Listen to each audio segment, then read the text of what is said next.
Little interruption, but yeah, I'm gonna tell you this story real quick. And even in conscious mode, when I was at conscious mode, I always used to mess with people mentally. That was one of my tactics because um, me and my baby mom, we were me and the mother of my children. I don't like saying baby mom. Me and the mother of my children, we were still living together, but we were not. We were separated. And I had caught her um, having sex inside our house. We were both on a lease, and we weren't together. But it was just a simple fact that you could have did it somewhere else. So when I caught the dude, this is a true story. I caught the dude. I came inside. I seen this is the true story. I seen some boots, and I seen a cell phone, and I'm thinking it's her brother. I'm like, this is her brother.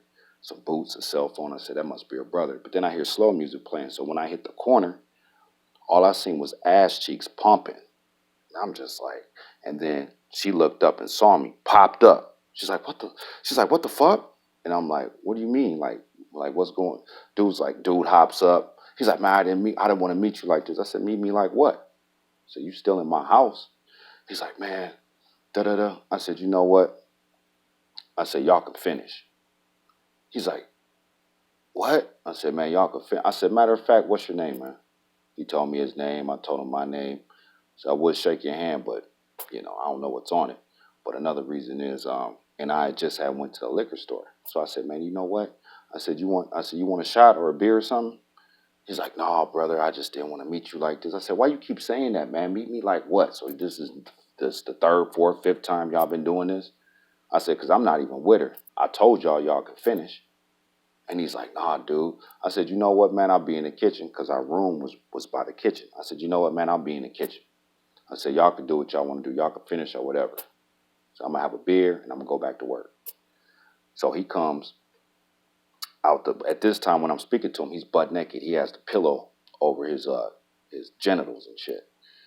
So I'm like, okay. So he comes out the kitchen and, I looked out the window and I'm like, because I'm thinking he driving. He wasn't driving. And I told him, I said, man, you need a ride? You want me to drop you off somewhere? I said, I'm going back to work. I could drop you off wherever you want me to drop you off.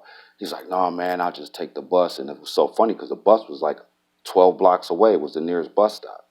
I'm like, but I could at least drop you off to the bus stop. He's like, no, man, I'm good. I just want to apologize. I said, man, you want a drink, a shot, anything, man?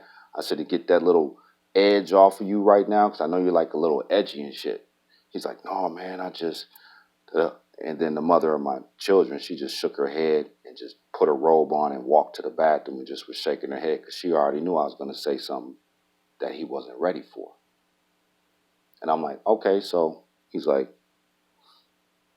and then he had left and I was talking to her. And then I sat there and thought about it. I said, man, I was talking to one of my family members at the time because this was like 8 years ago.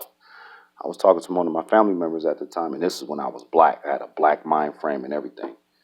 And I told my cousin, I said, you know what's so funny?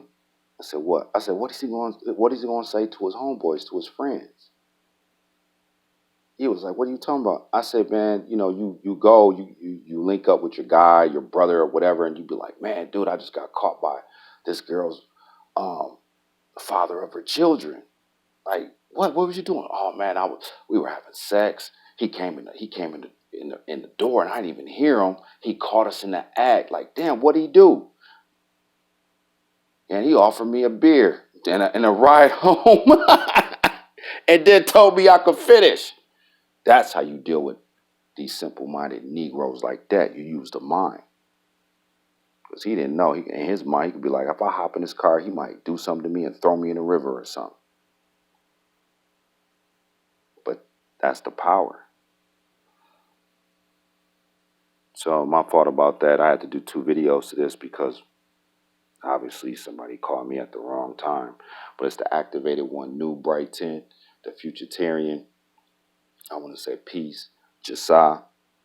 And one thing I also want to let you guys know is when you look at these other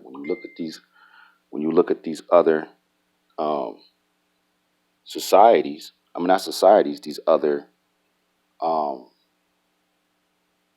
when you look at these other communities and these other races, just look at them, study them thoroughly. You wonder why the police ain't rolling through their neighborhoods like that? And you wonder why they're not being harassed? Even one thing about the Israelites, they get harassed every once in a while because, they're out there on the streets, but you don't never see them get tased. You don't never see them get, why? Because at least they're moving as a collective, even though they're still dealing with that old doctrine. And we on the last phases of that book. That book finished. There's going to be books after that book. That book's done. That book was just to control the masses. That's a whole different another video. But the whole point I'm making is every time something happens to a golden being, dealing with police shootings, dealing with harassment, dealing with that, for one reason, racial profiling. What do I mean by racial profiling? The stereotype, because you got to understand all these cops and all these people that's in the Senate and that's voting for laws and stuff, they all are getting mental signals sent to them. Through what?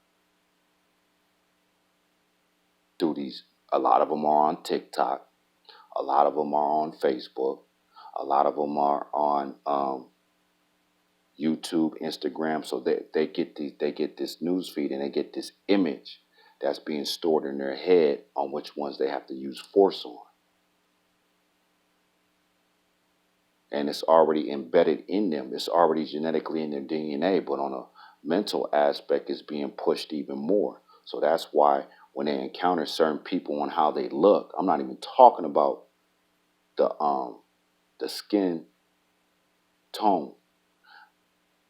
The skin tone does play a factor, but I'm talking about the way you're dressed, the way your hair is, the way your face is groomed.